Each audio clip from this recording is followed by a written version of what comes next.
1. The elbows do not flare out and align with the shoulders. Instead, the torso and the humerus are forming a 45-degree angle.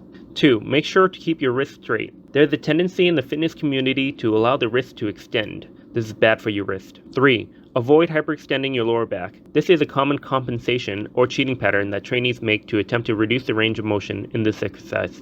The barbell bench press is one of the best movements we can use to develop horizontal pressing strengths. Even though the barbell bench press is an extremely popular movement, the push-up is a much better exercise in developing functional strengths, movement pattern of the horizontal press, and a much better compound exercise. The barbell bench press does a great job of isolating the chest, which allows the trainee to focus solely on pressing.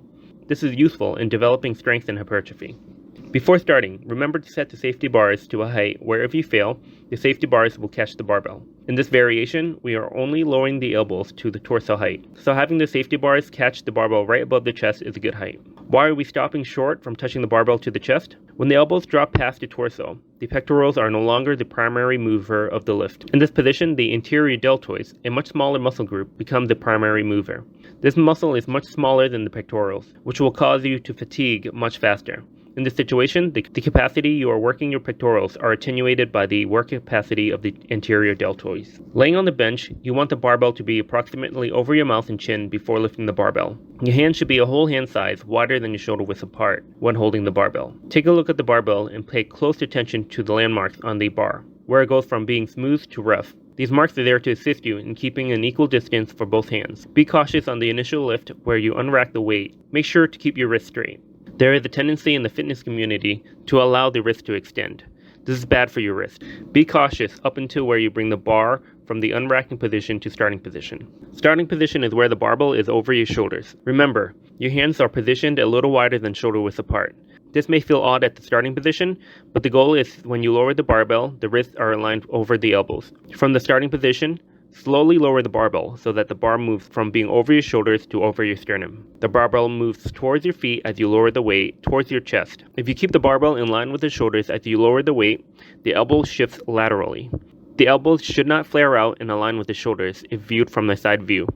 Instead, the torso and the humerus are forming a 45-degree angle to place the elbow at a 45-degree angle from the torso. Lower the weight slowly for the count of 2 seconds and remember to keep your wrist straight throughout the entirety of the motion. As your elbows reach posterior torso height and where your humerus is parallel to the torso, stop.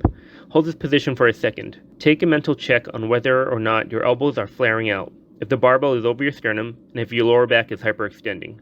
Avoid hyperextending your lower back. This is a common compensation or cheating pattern that trainees make to attempt to reduce the range of motion in this exercise. Press the bar up to starting position for 2 seconds. This portion of the movement is the exact opposite of when the weight is lowered. The barbell now travels from being over the sternum to being over the shoulders. Your hand may end up being a little wider than shoulder width apart, but this is okay. Just remember to keep your wrist straight. Remember, as always, tempo is important. For this variation, control is key. 2 seconds eccentric, pause at the bottom for a second, then 2 seconds concentric. Become familiar and comfortable with each position. So to recap, 1. The elbows do not flare out and align with the shoulders. Instead, the torso and the humerus are forming a 45-degree angle. 2. Make sure to keep your wrist straight. There's a tendency in the fitness community to allow the wrist to extend. This is bad for your wrist. 3. Avoid hyperextending your lower back. This is a common compensation or cheating pattern that trainees make to attempt to reduce the range of motion in this exercise.